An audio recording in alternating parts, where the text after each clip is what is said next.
করতো, কিন্তু ড্রেন আসলো না, রাস্তা আসলো না।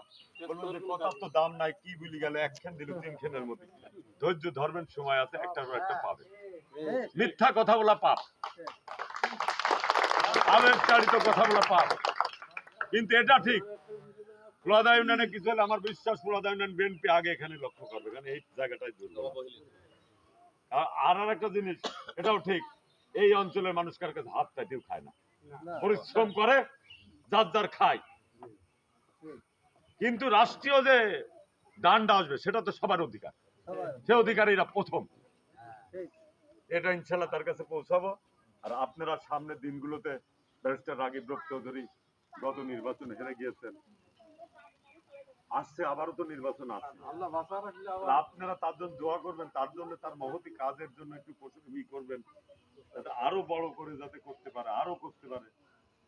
আজকে উনি এমপি হলে এই কয়েকদিনের ভিতরে ইটপয়েন্ট কৃষি ইউনিভার্সিটি, একটা এগ্রিকালচার ইউনিভার্সিটি, বিরাট ব্যাপার। তাহলে আমার ঘরের সন্তান আজকে কার মারপাটের ছেলে ঘুরে বেড়াতে, মাদক খাচ্ছে, সে ওই স্কুল থেকেও বলতো আমি ওখানে যাবো। এটা দেখা দেখেও কিন্তু মানুষ ভালো হয়, হয় না?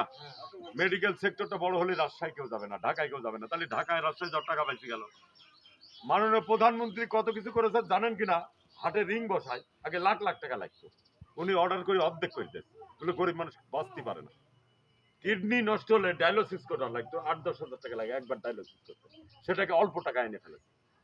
মানে উনি আস্তে আস্তে এমন ভাবে আগাচ্ছে যে যাতে প্রত্যেকটা মানুষের অধিকার আছে বাইরে থাকার।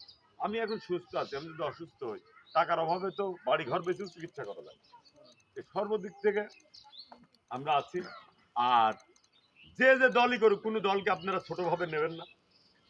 আমরা কারোর সাথে জিহাদ ঘোষণা করব না, সবাইকে সম্মান করব। কিন্তু যারা শহীদ জিয়াকে